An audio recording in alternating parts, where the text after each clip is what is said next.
Hello, the tiny issue. I'm Hsuan. I'm the tiny chef based in London.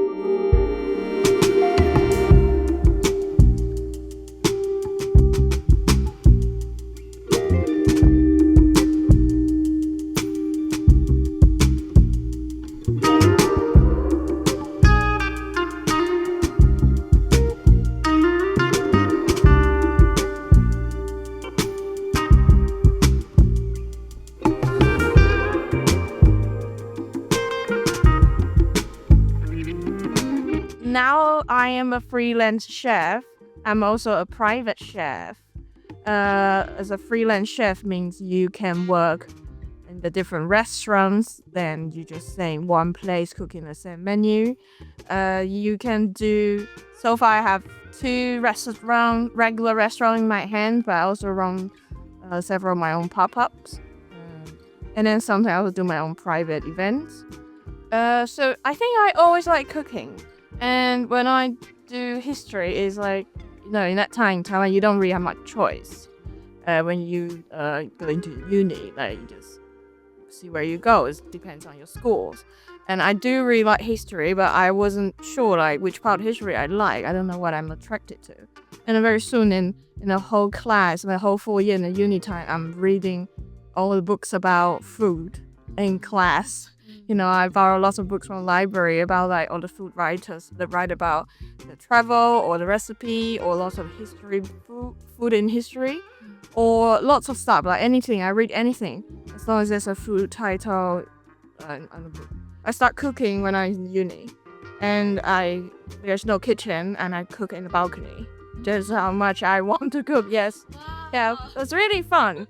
And we have a one stove, one gas, like the portable gas, like you went for camping, and I used that to make quite a lot of stuff. Yes.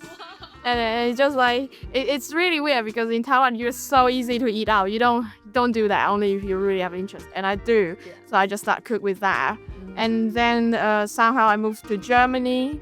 And I only know I like cooking, but I don't know what can I do. I don't think about I can be a chef because I think it's a bit far-fetched. Like, I'm studying history. Like, how can I become a chef? Like, it's weird and it's just impossible. But when I'm in Germany, there was a chance I can do part-time work in the kitchen. That is my first chef job in my life, and I really like it. I really enjoy it. And I'm very lucky I had a very, very good head chef help me. So my first chefing experience is very good, and I have lots of good foundation for my skills. And I never get told off. They are very good quality chefs. In that time, I just feel like, but I still don't want to be a chef yet. I didn't think about it can be full time. And then I want to continue study. Then I go back to Taiwan do hospitality management. Because I thought, I can do a restaurant, and then in the same time, I'm still working in different kitchen in Thailand when I study hospitality management. But very soon I find out they teach you how to earn money to open a restaurant, which is very, very important. I probably need to know now, but in that time I just said, no, this is not what I want. I want to be someone who know about the food, not only just cooking, but everything behind it. Like I want to have the knowledge, not just the food itself, but what's behind the food and what makes us or me like those food and why it's so interesting. It's just so many questions and it doesn't really answer from the class in hospitality management. So that's how I transferred to UK, because one day in the library I found food and anthropology master degree at SOAS. And then I was like, oh my goodness, this is what I want. In that time, I'm writing a different dissertation for another master degree. And then I was just like, I won't do this. So I just give up the Taiwan one and I just come here to do food and anthropology. And then I finally find out, oh my God, this is exactly what I want. And I just didn't know this kind of study exists. I think lots of people don't know. So I learned so many stuff about the food culture. It's more like using the food as a material to research about human society, and which I found fascinating. I really, really like to learn all the structure of the human society and why we're doing this, why we don't doing that. So this really opened my eyes. I no matter what, I can go back to the kitchen if the academic work doesn't work, and it kind of doesn't work. So, okay, I'll go back to the kitchen, but in this time I come back, but I feel like, I learn more when I cook in the restaurant. I feel more than just everyday prepping and cooking food and serving to the customers. So, and that's how it developed. And then now, just years later, now I am a full-time chef, and it just, that's really cool when I think about it. 10 years ago, and I think I enjoy the most organize my own event, because I'm fully control, because I'm a control freak, according to some people. Because I can do everything myself, and I don't need to consult anyone. And the job before, I really enjoy as well, but it's like I'm not the one making the final call.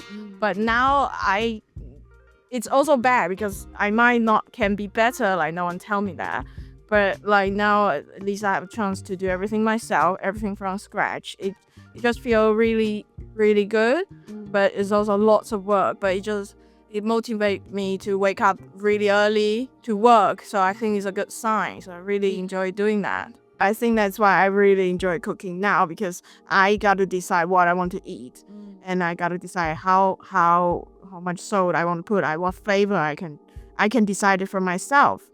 I can also decide what time I want to eat. So just everything you can control by yourself. It just feels like you can drive, you can go anywhere. Same as for me as cooking. I like to cook for people, and those people are not control freak like me, so they enjoy, I decide, and they are grateful. So I am very lucky now. No one teach me how to do Asian food. So I learned it from memory. Like I see how my grandma's do, and I remember the flavor. It's like cooking is like some basic stuff. Like you put garlic in with oil, and then you do something. It's lots of things just very similar formula, so you kind of can guess it is a home cooking. And from my grandma's food, it is how I learned it. We also have a family recipe book. It's very small, and my sister diligently recorded, and that helps a bit too. That I would say, like, my family, we don't eat much very traditional Chinese food. Like nobody wrap the rice dumpling, for example. So I learned it by watching YouTube myself. So now I wrap it every year. I'm probably the only one in the family, and it's just lots of things I learned it myself by reading books, like all different kinds of books, and because my PhD was doing Taiwanese home cooking, so I read lots of Taiwanese.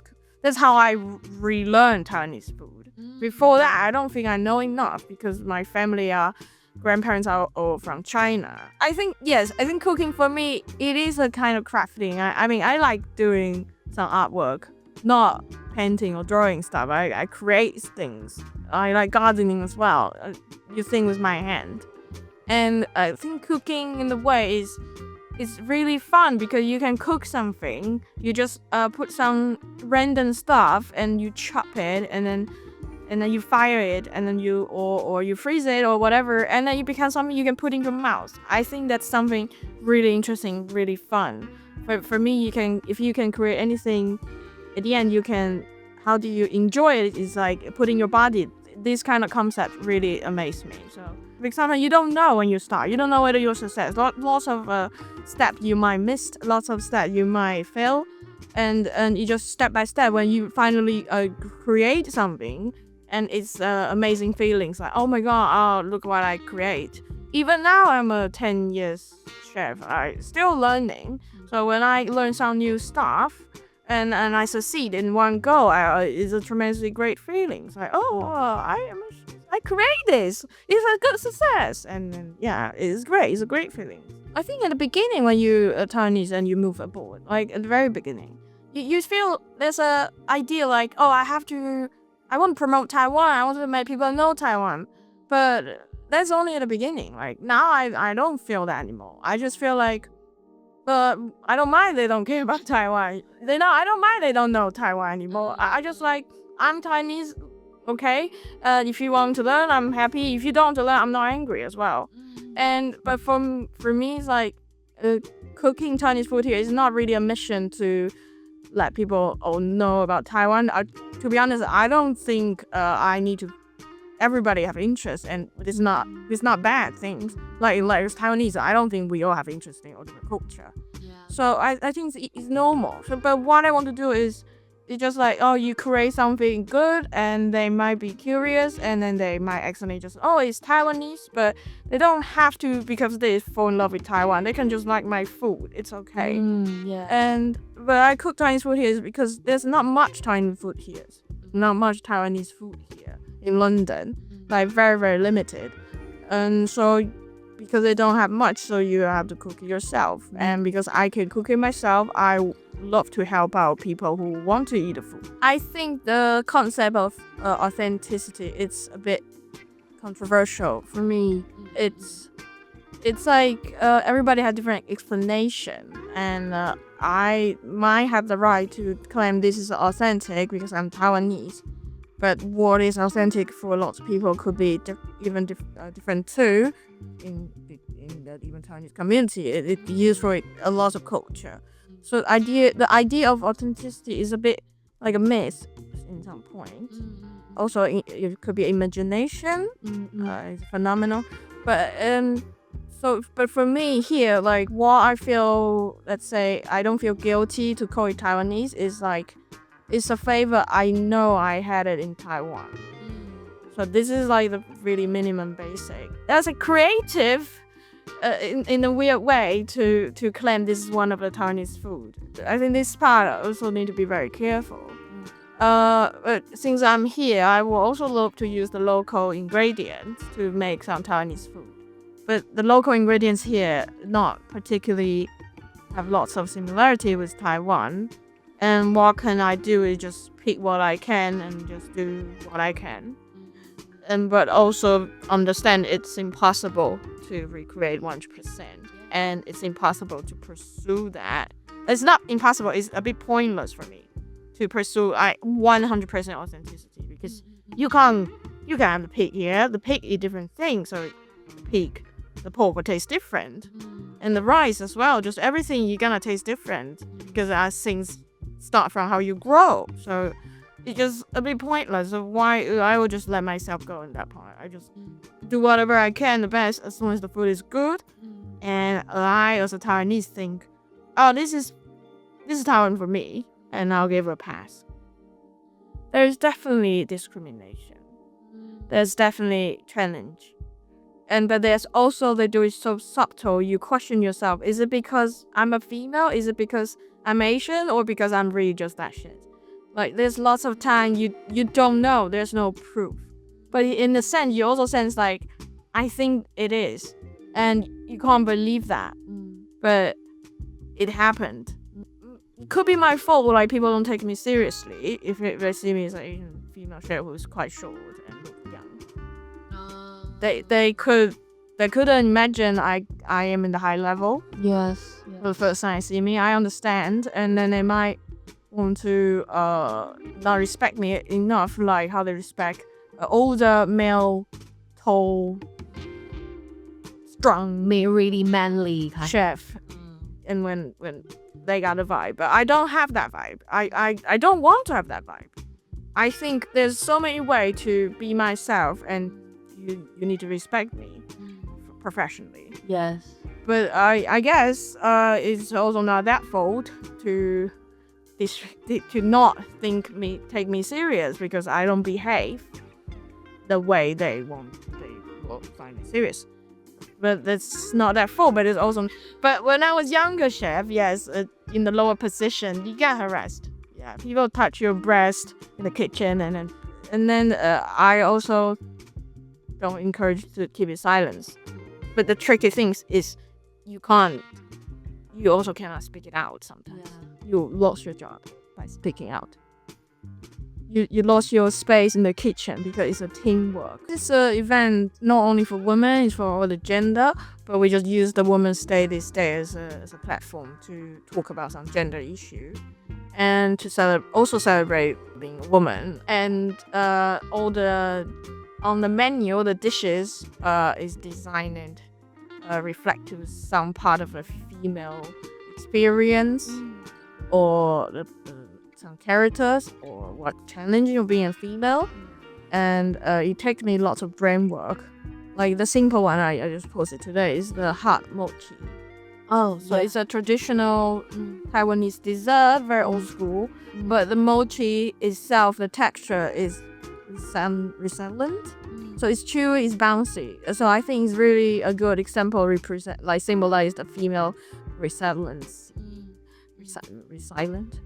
You know, like you have difficulty, you always bounce back. Not everybody bounce back, but we all try to bounce back. Yeah. So it's like you seems to be soft, but you're actually very strong. You're unbreakable because you're flexible. So I think it's a very, very good example to represent, like, as a female, how you survive. And then there's another dish I create. It's a pickles. It's a very normal daikon pickle. Like, you can have it everywhere in Taiwan, but daikon is so white. It's pure. I want to make it extremely white, like really pure, but actually extremely spicy. But you can never expect that. So it's a good contract. Like when the guests saw it, just like, oh, it looks harmless, you know, it's cute, whatever. And you bite it, they bite you back. It's like us. It's another side of being a female. Not everyone, but it's like you don't underestimate us. You easily get on messed up because you're cute, you are small, you are young, you are skinny. I'm not, but like you don't treat people. You can't underestimate people by their look, but people do, right? So I want to create these pickles. Like I think everybody will feel this. Lots of people will understand and feel like yes. It takes me ages to think about all this. The title. Yeah, I want to make it exactly like this, and then it's like, oh my god, my Chinese skills. I'm so proud of myself. My Chinese is so good. No, I like writing. I 100% will think London is my home. Yeah, Taiwan is my forever home. Always there. I always Taiwanese. I will never will say I'm UK British. Is that right? I'm British. I would never be British. No matter what, no matter be a citizen, I will not ever be a British because I'm Taiwanese. And I would never identify myself as a British. It's just weird. It's like identity thief. But I live here for this long, 8-9 years. It's so long, and I'm married here. I have my house here. I have lots of life here. It's like there's so much freedom here. I can 100% live what I want and do whatever I want, and not breaking the laws. I do really like my life here, and it's tough, yes, but it's of course it's also tough in Taiwan. It doesn't mean people who stay in Taiwan doesn't have a tough life. I think everybody have tough life, and London is tough, yes, but it's also not that uncommon to be tough. It has to be tough. I do want to encourage more Taiwanese to just be yourself in Taiwan. Why you care? Like I don't care actually. I don't really care what people think about me in Taiwan. I just wear whatever I want. I don't wear bra. I just do whatever I want. It's my home. I love the chaos here. I also love the history here. Just so many things. When you mix all the color together, it becomes ugly gray. Yeah, that's a good point. Yeah, so I think London is a group of gray stuff, and you find it, but you eat it and you say, wow, so many flavor. You know, but I don't know what food is great though. My wish list is I really want to publish a cookbook here. Yeah, a Taiwanese cook. I recognize there's not many choices here. Like maybe zero even. Like a Taiwanese cookbook. I really want to publish one here in English with my own fluent shooting and do some writing about this. And this is my massive wish, my biggest dream. And of course I want to do a lot of more pop-up.